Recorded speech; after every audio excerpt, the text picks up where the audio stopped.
Joe Calzaghe was a very good all-around fighter. He could box and fight at the same time. He was in great shape and hardy. But above all, he had an excellent boxing IQ and had the ability to adapt to absolutely any style that was offered to him. In this respect, he was brilliant and unique. In the last years of his career, Calzaghe was able not only to win titles and other versions of the leading boxing organizations, but also to defeat several very strong and brightest representatives of the so-called old school at once, Roy Jones Jr. and Bernard Hopkins. For 15 years of performances in professional boxing, Joe Calzaghe had 46 fights, scoring 46 victories. 32 victories were won by knockout. 21 times he successfully managed to defend the WBO super middleweight title. For more than a century of boxing history, you can count on the fingers the names of fighters who managed to end their careers in professional boxing in the status of an undefeated world champion. One of these unique fighters was our today's hero, Joe Calzaghe, nicknamed the Italian Dragon, which I propose to talk about. Let's get started.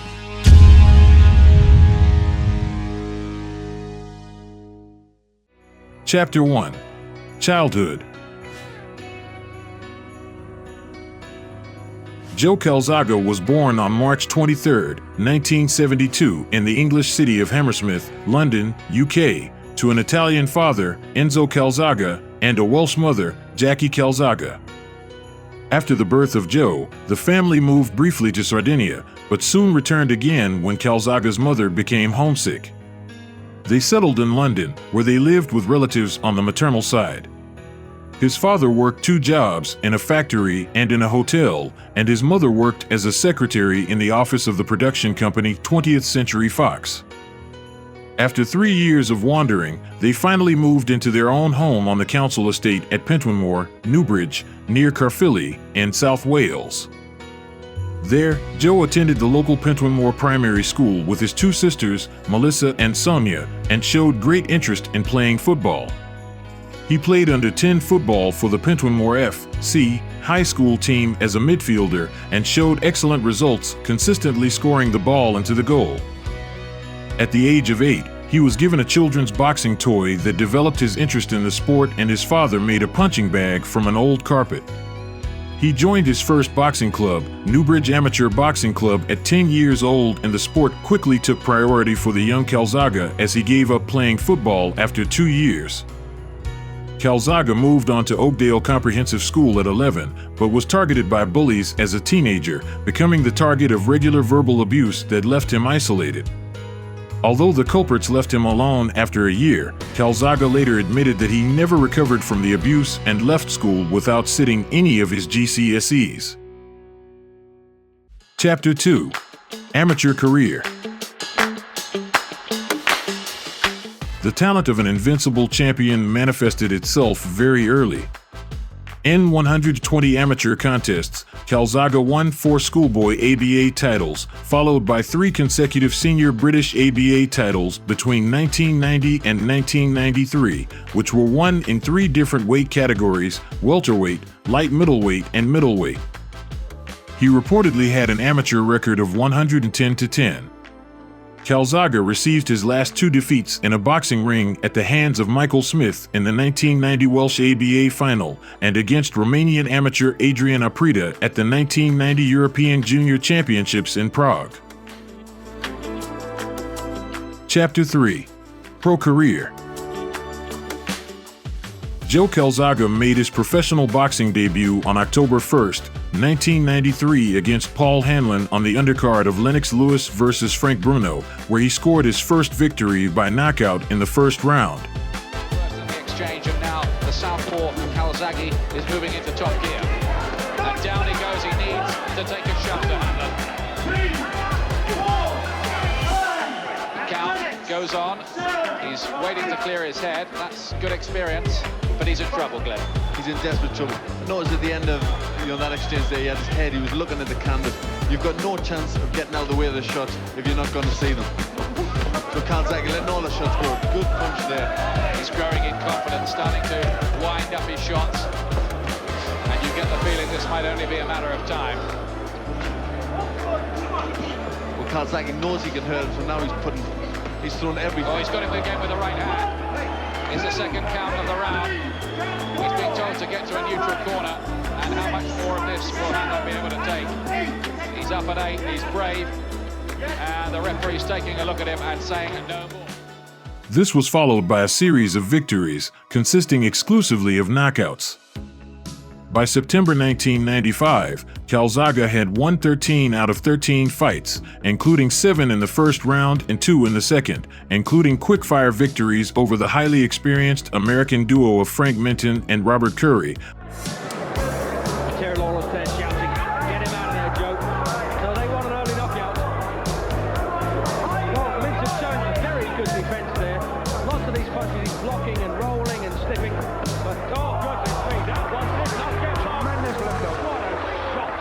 I might get a chance to speak to Calzaghe after this. Watch the replay.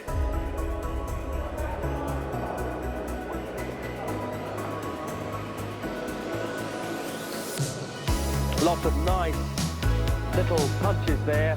And over to my Goodall then. 29 seconds. With only the fully fledged British light heavyweight Bobby Joe Edwards lasting the distance. Used to box the man coach and Moss side as an amateur.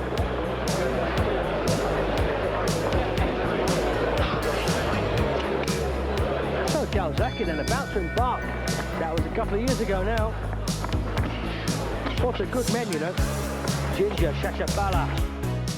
In October 1995, Calzaghe won the vacant British super middleweight title, stopping the previously unbeaten Stephen Wilson in the 8th round.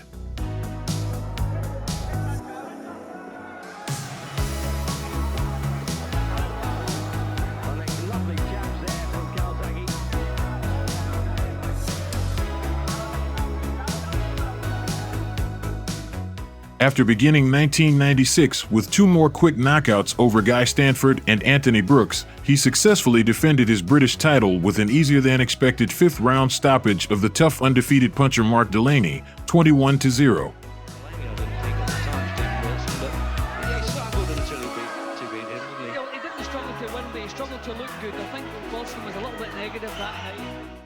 Despite Delaney being a good fighter in his own right, Calzaghe's critics said that he had still not really been tested.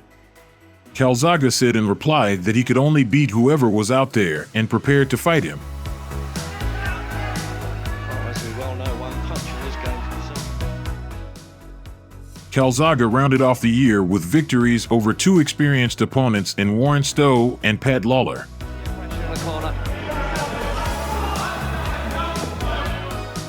In November 1996, Calzaghe signed a contract with promoter Frank Warren, who later stated, "Joe Calzaghe is a far better prospect. In fact, he is my fighter for the new millennium." Calzaghe continued his winning ways in 1997, defeating Carlos Christie, the unbeaten Tyler Hughes, and the 45-2 Luciano Torres. Seeing the prospect in his ward, Warren is trying to organize a fight for Calzaghe with WBC champion Robin Reed or WBO champion Steve Collins from Ireland. The fight with Collins was arranged, but at a late stage Collins withdrew because of injury, was stripped of his title, and then retired. Chapter 4: WBO Super Middleweight Champion. After Collins retired, a fight against British boxing legend Chris Eubank was quickly set up for the vacant WBO title on October 11, 1997, in Sheffield. Sheffield, England, 1997. Joe Calzaghe versus Chris Eubank. He's come firing out now. Southpaw Joe Calzaghe.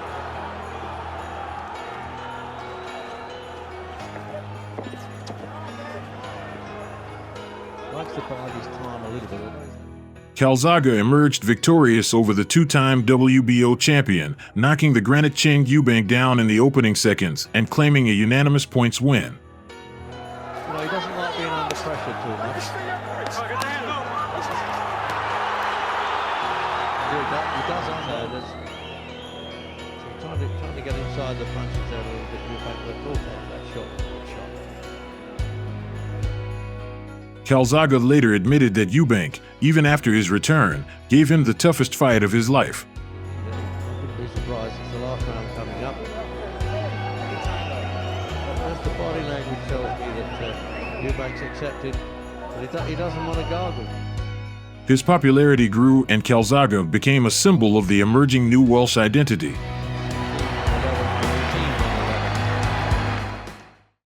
Chapter 5.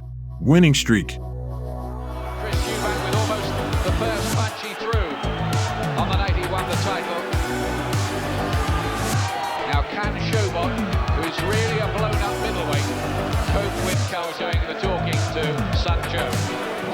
Calzaghe trying to work well to the body, getting some good punches around. Beautiful right hook from Showbot. So signs that Calzaghe may have to work for it.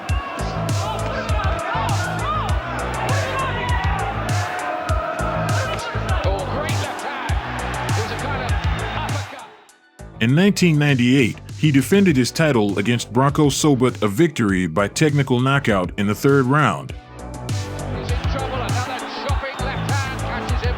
He's having to get those gloves up. Calzaghe is looking here to clinically pick him apart.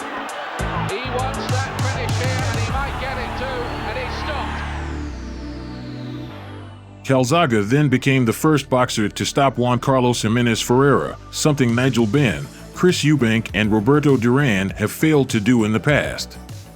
Win by unanimous decision. No other super middleweight in the world could have stood under the pressure. I mean, these shots are tremendous punches. He's given the crowd great value for money, and it's given a good test to Joe Calzaghe.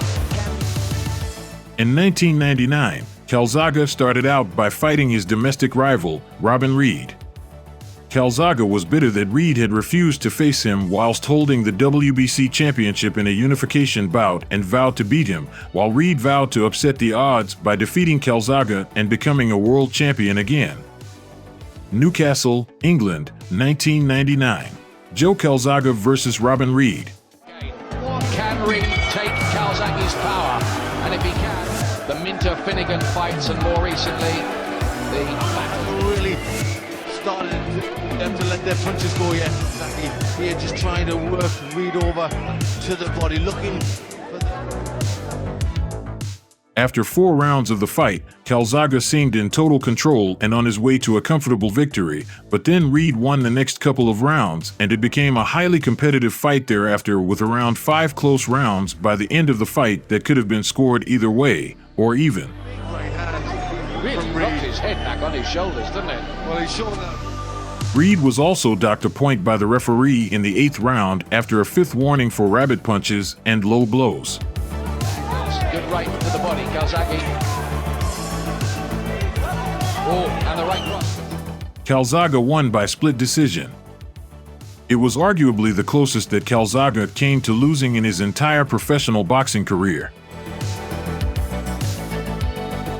Calzaghe finished the year with another points win against Australian Rick Thornberry, where he broke his hand in the 3rd round after looking like overwhelming his opponent early.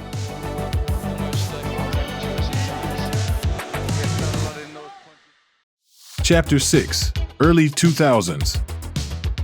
The year 2000 began with another points decision against fellow Brit David Sterry in an uninspiring fight that featured a lot of holding and the boxers' respective styles never matched.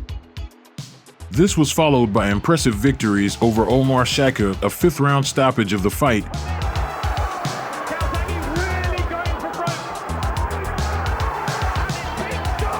and a TKO over former WBC world champion and close friend Richie Woodhall in 10 competitive rounds.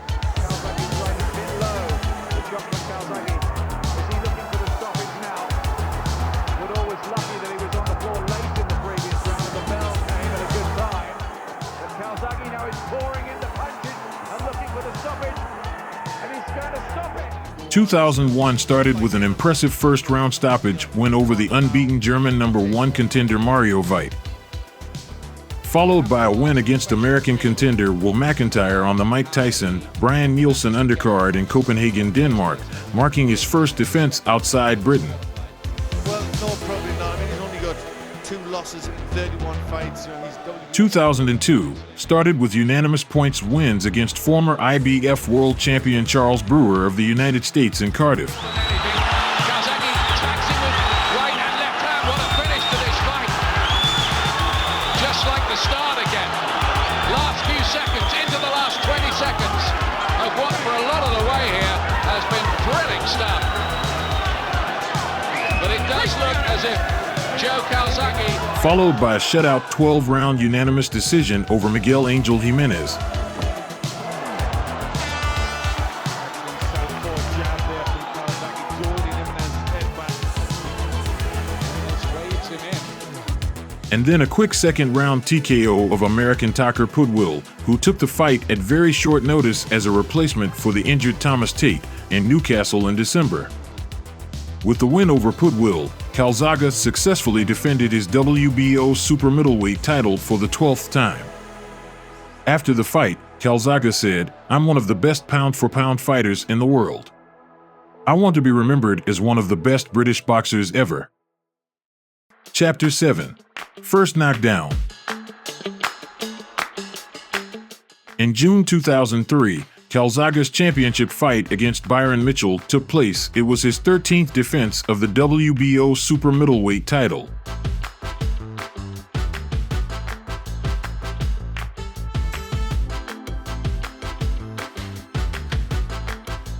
In the second round, Calzaghe was knocked down for the first time. Mitchell hit his jaw with a left hook.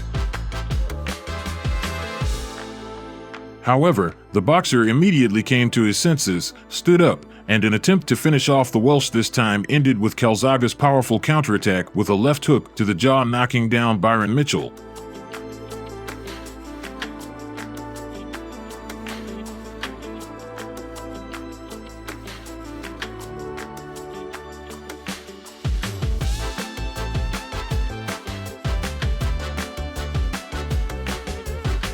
After Joe made several successful strikes, after which Mitchell staggered and fell on the ropes, and the fight was stopped.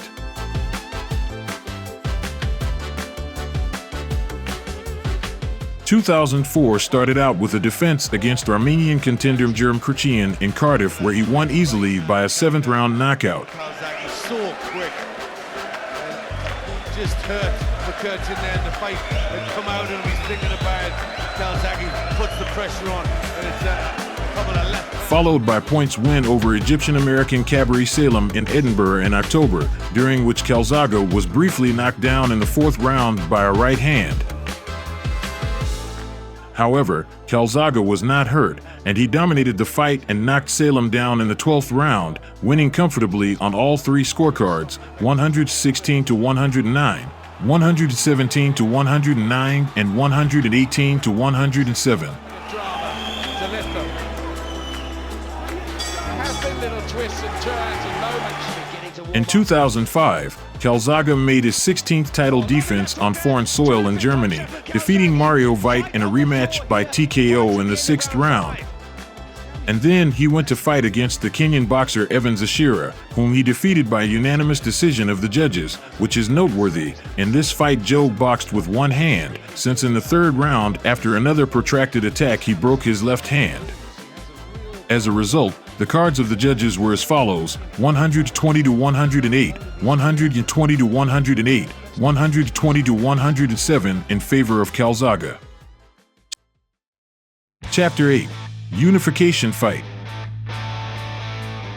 Joe Calzaghe was WBO super middleweight champion for over 8 years, defeating Chris Eubank for the vacant title in 1997.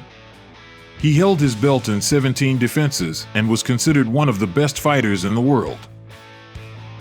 In March 2006, a super middleweight unification bout took place between undefeated WBO world champion Joe Calzaghe and undefeated IBF world champion Jeff Lacey. Jeff Lacey was an American champion who was compared in size to Mike Tyson and was considered one of the most promising in American boxing. Most American journalists wrote Calzaghe off in favor of their local fighter. Everything was against Calzaghe. Despite such an impeccable record, even some experts in the UK doubted his victory. Manchester, England, 2006. Joe Calzaghe versus Jeff Lacey. Both athletes preferred an attacking tactic of fighting, but the confidence was on the side of Calzaghe, a significant part of whose blows reached the goal. 12 rounds, Joe Calzaghe against Jeff Lacey. They say it's the biggest super middleweight title fight since Roy Jones. Here's the attack from Calzaghe. In the 12th round, Calzaghe carried out a spurt attack, and somewhere in the middle of the round he hit Lacey in the head with a left hook, which led to the first knockdown. And the referee has a look. Lacey says, come on. Lacey stood up at the count of 4, after which Calzaghe rushed to finish him off. But he was not knocked out, although this was exactly what was going on. The referee interrupted the fight, noticing that Lacey's bandage on her glove came undone. Who knows how the fight would have turned out if not for the forced break. After the resumption of the battle, Calzaghe again began to bomb Lacey, but could not finish him off. Calzaghe's victory was awarded by unanimous decision in a 12-round fight. It was a decisive victory for Calzaghe and cemented his position at the top of the super middleweight rankings.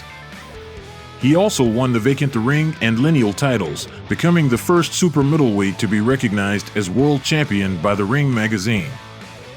This was followed by the first defense of the IBF title and the 19th defense of the WBO title on October 14, 2006, Calzaghe against a strong opponent and future WBC super middleweight champion Sekio Baika. Manchester, England, 2006. Joe Calzaghe versus Sekio Baika.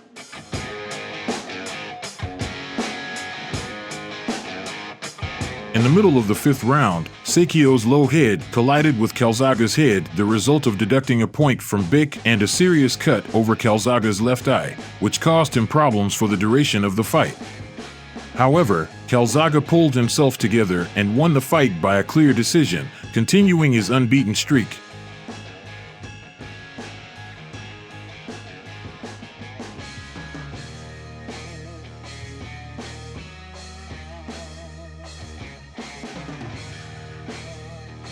Because HBO did not want to cover a fight with the non-American mandatory IBF challenger Robert Stieglitz of Germany, and with the opportunity to fight world middleweight champion Jermaine Taylor in the summer if he won against MANFREDO, Calzaghe chose to fight MANFREDO and as a result had to relinquish the IBF super middleweight championship. And on November 27, 2006, it was announced that Calzaghe had signed a 20th defense of his WBO super middleweight title against former The Contender star Peter MANFREDO Jr., thus relinquishing the IBF super middleweight title. Cardiff, Wales, 2007. Joe Calzaghe versus Peter MANFREDO Jr.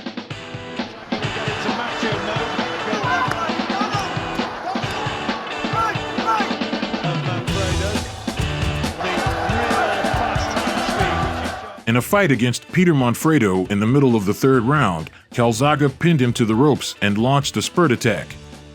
At first, the blows reached the cella, and then most of them fell on the defense or in general in vain. The referees suddenly stopped the fight. Calzaghe won by TKO in the 3rd round in a 12-round fight, but the decision was highly controversial. This was followed by a super middleweight unification bout between WBO world champion Joe Calzaghe and WBC and WBA world champion Mikkel Kessler. The more aggressive Calzaghe won by unanimous decision, surpassing 20 defenses by Bernard Hopkins and Larry Holmes in the middleweight and heavyweight divisions, respectively. Chapter 9. Light Heavyweight.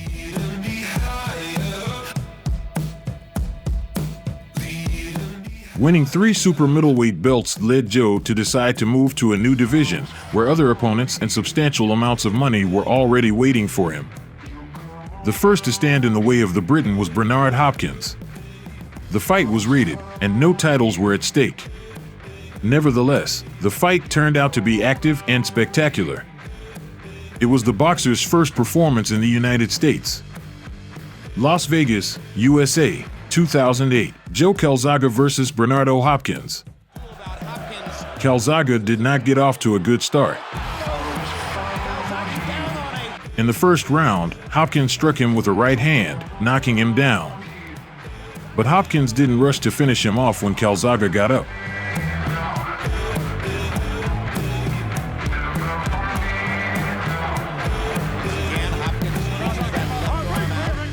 As the rounds went on, Calzaghe continued to push the pace and began to get his rhythm going by landing combinations at close range. Hopkins' key weapon was his right hand, but after a few rounds Calzaghe could see the right hands coming and easily blocked the shots whilst Hopkins gradually tired. As a result, the victory was awarded to Calzaghe by a controversial decision in a 12-round fight. When the score in favor of Hopkins was announced, the hall buzzed with displeasure, but the other two scores were greeted with jubilation. Hopkins was upset with the official decision and said that he was robbed of a clear point win. Hopkins said, "I just really feel like I took the guy to school. I feel like I made him fight my fight, not his. I wanted him to run into my shots. I think I made him do that, and I think I made it look pretty easy. I think I controlled the pace, and I controlled the fight." He has also openly stated that he wanted a rematch with Calzaghe. Calzaghe said, "It was one of the toughest fights of my career. He is very clever. He was so awkward. It wasn't pretty, but I won the fight. It wasn't my best night, but I know I won."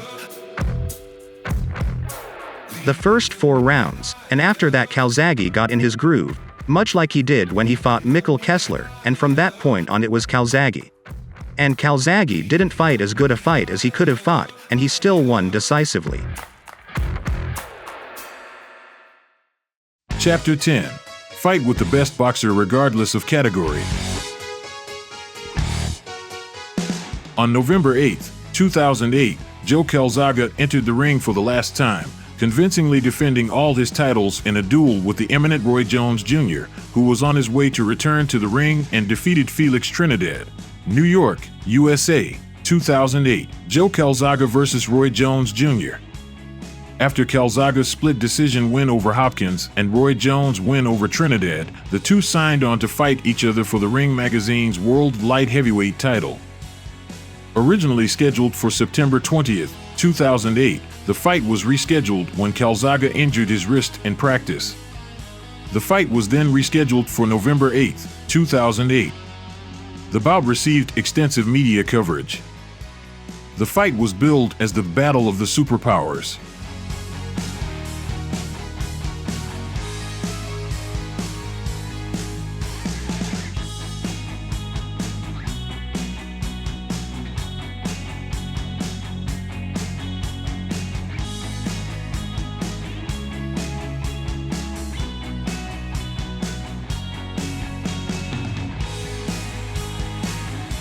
And again in the first round, the Welshman was knocked down.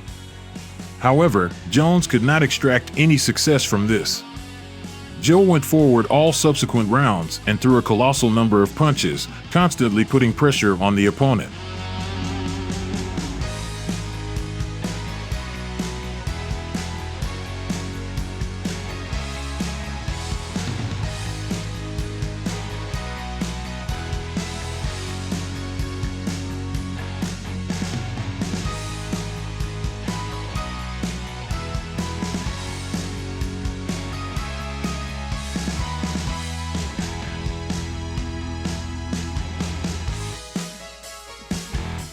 By the middle of the fight, a cut formed over Jones' left eye. Roy Jones was never able to adapt to his opponent and ended up losing by unanimous decision. At the end of the fight, all the judges with the same devastating score of 118 to 109 gave the victory to Joe Calzaghe. On February 5, 2009, Joe Calzaghe announced his retirement from professional boxing. He finished his career with a record of 46 wins and no losses, and becoming one of only 15 world champions to date to retire as an undefeated world champion. It was a difficult decision, but I have achieved everything I wanted in boxing. I was world champion for 11 years. I have no more other goals. Calzaghe has held the world title for the longest time in recent history. So, for 11 years he was the leader of the WBO in the second middleweight category, until he moved to the heavyweight category. Chapter 11. Life outside the ring. After retiring from boxing, Joe once broke down and became heavily addicted to cocaine. As he himself later told reporters, life without boxing became boring and uninteresting for him, but he quickly realized that it was not him and was able to return to normal life.